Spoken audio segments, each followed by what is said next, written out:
ठीक है, तो स्वागत है आपका मेरे इस यूट्यूब मंच कॉम्पिटिशन्स एंड मी पर। अगला सवाल जो है वो आप सबके सामने है। ये सवाल काफ़ी इंटरेस्टिंग है। वीडियो पॉज करके एक बार सवाल देख लीजिए, फिर मैं आपको एक्सप्लेन करता हूँ। ओके, तो इस सवाल में हमसे कहा जा रहा है कि एक कोई नंबर है, ठीक है। अगर उस नंबर को 899 से डिवाइड किया जाए, ठीक है, तो रिमाइंडर हमें 63 मिलता है, ठीक है। तो हमसे पूछा जा रहा है कि अगर उसी नंबर को 29 से डिवाइड करें तो रिमाइंडर क्या मिलेगा, ठीक है। यही सवाल है। तो इस सवाल को हम लोग ट्रिक के माध्यम से सॉल्व करेंगे, पर ट्रिक अप्लाई करने के पहले हम लोग इन नंबर्स को, ठीक है, ये जो भी नंबर्स हैं उनको सिंबल्स के माध्यम से डिनोट कर देंगे, ठीक है। तो सबसे पहले हमें यह दिया गया है कि उस नंबर को 899 से डिवाइड किया जाता है, ठीक है। तो मैथमेटिक्स की भाषा में अगर कोई नंबर किसी नंबर को डिवाइड करता है तो उस नंबर को हम लोग डिवाइजर कहते हैं, ठीक है। तो ये 899 भी एक डिवाइजर ही हुआ, ठीक है।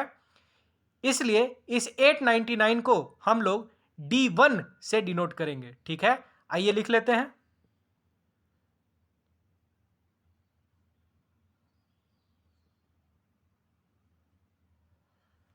ठीक है, अब हमें दिया गया है कि उस नंबर को अगर 899 से डिवाइड करते हैं तो रिमाइंडर 63 मिलता है, ठीक है।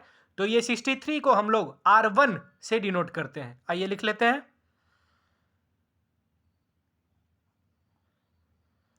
अब हमें दिया गया है कि उसी नंबर को 29 से डिवाइड करना है, ठीक है।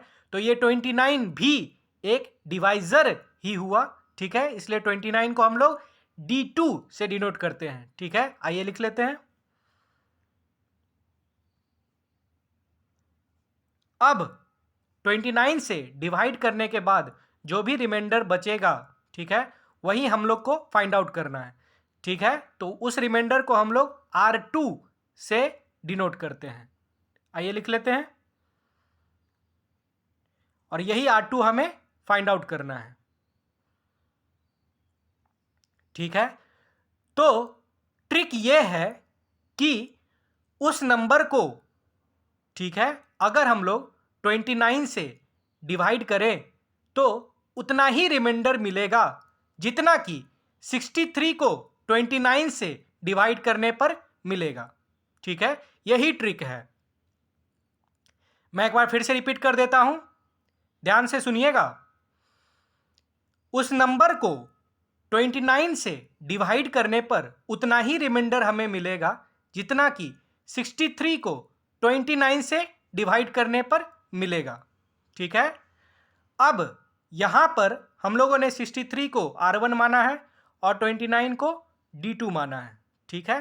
तो जो ट्रिक हम लोगों ने बोला उसी को अगर हम लोग दूसरी भाषा में बोले, ठीक है, तो क्या होगा। अगर साथ में लिखते भी चलते हैं, अगर R1 को, ठीक है, D2 से डिवाइड किया जाए तो जो भी रिमाइंडर मिलेगा वही रिमाइंडर हमें मिलेगा अगर उस नंबर को 29 से डिवाइड किया जाए, ठीक है। R1 यानी कि हुआ 63 और D2 हुआ 29, ठीक है। यानी कि अगर 63 को 29 से डिवाइड करते हैं तो जो भी रिमाइंडर मिलता है वही रिमाइंडर हमें मिलेगा अगर उस नंबर को 29 से डिवाइड किया जाए, ठीक है। तो यहाँ पे 63 को 29 से डिवाइड करके देखते हैं क्या रिमाइंडर हमें मिलता है।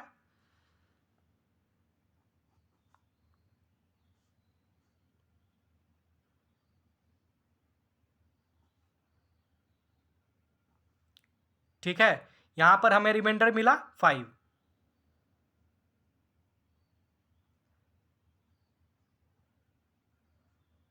लिख लिया हम लोगों ने रिमाइंडर 5। तो यही 5 रिमाइंडर उस केस में भी मिलेगा अगर उस नंबर को 29 से डिवाइड किया जाए, इसलिए हमारा फाइनल आंसर क्या हो जाएगा 5। ठीक है, ये हमारा फाइनल आंसर तो निकल गया।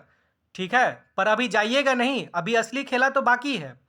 अभी हमें यह भी समझने की ज़रूरत है कि इस क्वेश्चन में ये ट्रिक अप्लाई क्यों हुआ।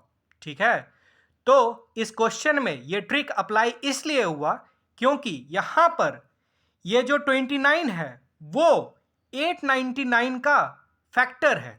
ठीक है, यानी कि ये 29 जो है वो 899 को कंप्लीटली डिवाइड करता है। ठीक है, इसलिए यहाँ पर ये ट्रिक अप्लाई हुआ। ठीक है, तो ध्यान देने वाली बात यह है कि ये ट्रिक हम लोग तभी अप्लाई करेंगे जब ये D2 जो है वो D1 का फैक्टर हो। ठीक है, या आसान भाषा में D2 D1 को जब भी कंप्लीटली डिवाइड करेगा तभी ये ट्रिक अप्लाई करना है। ठीक है, यही सावधानी रखनी है ऐसे क्वेश्चन में।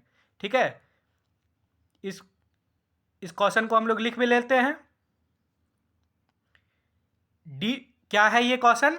D2 should be a factor of D1, यानी कि D2 D1 को कंप्लीटली डिवाइड करना चाहिए, तभी ये ट्रिक अप्लाई होगा।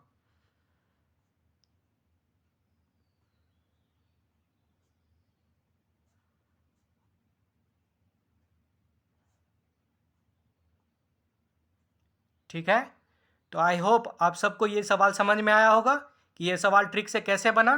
साथ ही यह भी समझ में आया होगा कि इस ट्रिक को लगाते वक्त क्या सावधानी बरतनी है। फिर भी किसी को किसी भी तरह का डाउट होने पर कमेंट बॉक्स में ज़रूर लिखें। वीडियो को लाइक और शेयर भी करें, चैनल को सब्सक्राइब भी करें। Okay, thank you.